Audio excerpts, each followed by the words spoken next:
Assalamualaikum warahmatullahi wabarakatuh. Perkenalkan, nama saya Nadinda Zulaika Singgih dari Prodi Akuntansi. Di sini saya akan membacakan kutum mengenai keuangan syariah di era finansial teknologi. Keuangan syariah di era finansial teknologi. Pada kesempatan yang berbahagia ini, mari kita panjatkan puja dan puji syukur kehadirat Allah Subhanahu wa Ta'ala, Sang Pencipta dan Pemilik segalanya, yang telah melimpahkan rahmat dan hidayahnya sehingga kita bisa meningkatkan kualitas iman, Islam, dan takwa kita. Semoga segala nikmat ini senantiasa Allah limpahkan atas kita hingga akhir usia. Amin ya rabbal alamin. Sholawat dan salam selalu terlimpahkan kepada junjungan kita, manusia pilihan sepanjang zaman, yaitu Nabi Muhammad Sallallahu Alaihi Wasallam, pembimbing manusia menuju khairul ummah dengan lisan dan kebajikan dengan perbuatan, sehingga menjadi suri tauladan untuk menyempurnakan akhlak setiap manusia. Semoga kita termasuk golongan umat beliau yang mendapatkan syafaatnya di yaumil akhir kelak. Saat ini perkembangan teknologi berkembang begitu cepat, ditandai dengan revolusi industri 4.0, di mana adanya proses pengembangan dan pemanfaatan teknologi digital. Hal tersebut sudah masuk pada berbagai sektor dan salah satunya sektor keuangan. Jadi adanya pertumbuhan konsumsi masyarakat pada internet menjadi indikator dalam pengembangan layanan dan produk keuangan syariah yang berbasis teknologi sehingga bisa menjangkau seluruh Indonesia. Adanya potensi pengembangan industri keuangan syariah akan menuju teknologi keuangan yang terbuka dan potensial, sehingga teknologi di sektor keuangan secara perlahan akan menuju era finansial teknologi. Hal ini sesuai dengan firman Allah dalam surat Al-Anbiya ayat 80 sebagai berikut. Dan kami ajarkan pula kepada Daud cara membuat baju besi untukmu guna melindungi kamu dalam peperangan. Apakah kamu bersyukur kepada Allah?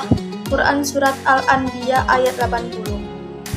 Pada ayat tersebut membahas mengenai ilmu pengetahuan dan teknologi tentang bagaimana membuat logam atau besi menjadi baju besi atau perisai dengan tujuan melindungi dari peperangan. Hal ini seperti bagaimana ilmu teknologi bisa berkembang dan memudahkan pekerjaan atau aktivitas termasuk dalam sektor keuangan syariah pada finansial teknologi.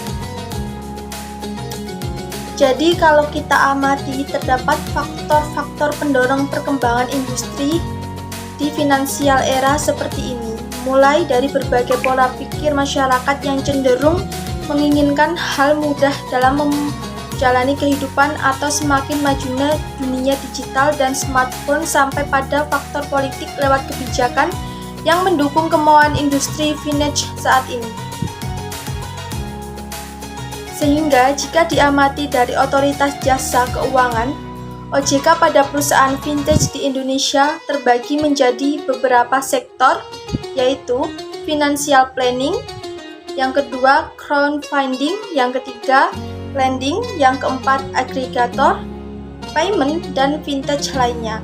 Dan vintage tersebut memiliki kelebihan yang disebutkan oleh OJK, yaitu pertama, bisa memberikan pelayanan pada masyarakat Indonesia yang belum dilayani industri keuangan tradisional karena ketatnya aturan perbankan dan terbatasnya industri perbankan tradisional untuk melayani masyarakat di daerah tertentu. Dan kedua, sebagai alternatif pendanaan selain jasa industri di keuangan tradisional, yang mana masyarakat membutuhkan alternatif pembiayaan yang lebih transparan dan demokratis. Pada sistem keuangan syariah yang digabungkan dengan teknologi harus dengan aturan syariah, karena penggunaan konsep keuangan konvensional berbeda dengan konsep keuangan syariah dalam transaksinya, yaitu tidak boleh mengandung unsur masyir atau judi. Yang kedua, tidak boleh mengandung unsur drahar atau ketidakpastian. Yang ketiga, tidak boleh mengandung unsur tadlis atau penipuan. Yang keempat, tidak boleh mengandung unsur ikhtikhar atau menimbung barang. Yang kelima, tidak boleh mengandung unsur riba. Bahwa salah satu perbedaan antara konvensional dan syariah terletak pada akadnya, di mana akad dalam syariah mengikuti aturan-aturan dari syariat Islam sehingga bisa terhindar dari unsur riba. Hal ini sesuai dengan aturan Dewan Syariah Nasional terkait keberadaan finansial teknologi syariah nomor 6 DSN MUI 3 2008 tentang ketetapannya harus diikuti oleh lembaga teknologi terbaru di Indonesia. Namun jika dilihat pada Lembaga Bantuan Hukum atau LBH, terdapat beberapa laporan mengenai pelanggaran pada vintage yang dialami.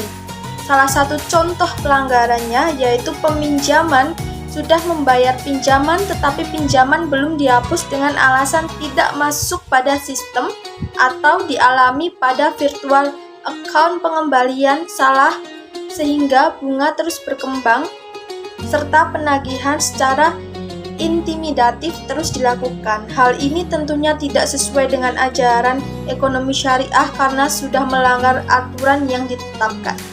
Pada saat melaksanakan vintage syariah dengan berlandaskan nilai-nilai yang terdapat pada ajaran syariah dan mengutamakan masyahid dalam setiap hal kegiatannya, maka hal ini mengharapkan berkah dari Allah Subhanahu wa Ta'ala dalam perjalanan sektor lembaga keuangan syariah, sebagaimana tujuan umat manusia di dunia ini untuk kembali lagi ke akhirat, sehingga mengingatkan kita dalam semua perjalanan dari kegiatan apapun itu, jika dilakukan sesuai dengan ajaran Islam dan niat ibadah, maka pahala yang diharapkan dan berkah dalam setiap langkah.